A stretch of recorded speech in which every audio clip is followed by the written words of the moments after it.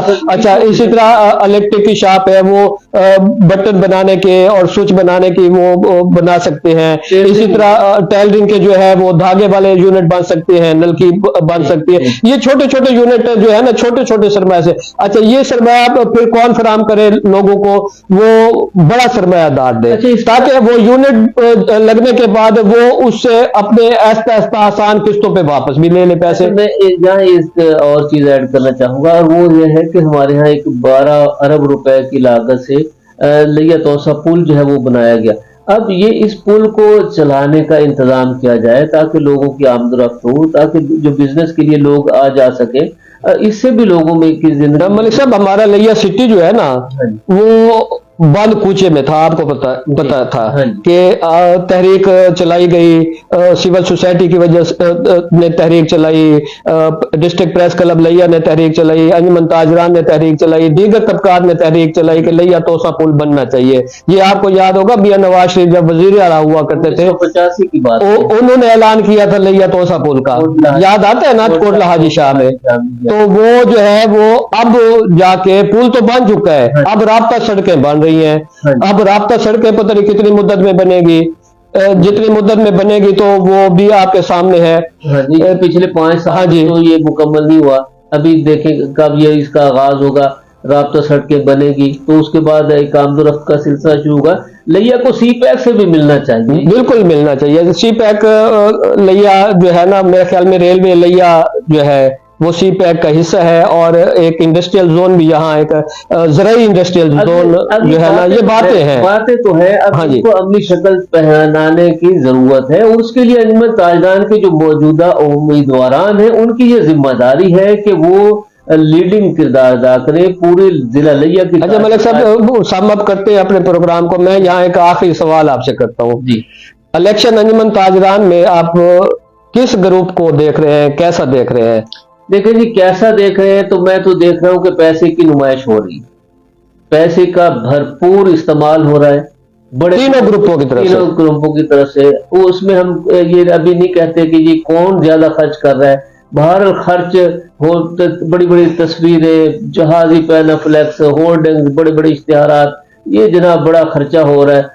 ظاہر تاجروں کا الیکشن, سرمایہ داروں کا الیکشن ہے. الیکشن لڑنے والے سرمایہ دار ہیں ملک صاحب. تو یہ دیکھیں نا, کل تاجر ہونے کے ساتھ ساتھ وہ سرمایہ دار بھی ہے. کل کلاں جو ہے عام دکاندار تو الیکشن کا خواب نہیں دیکھ سکتا.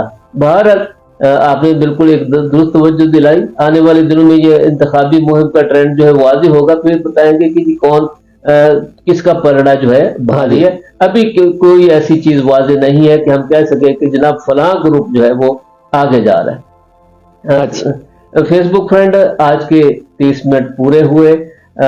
آپ سے کل انشاءاللہ تعالی اسی وقت اور موضوعات کے ساتھ.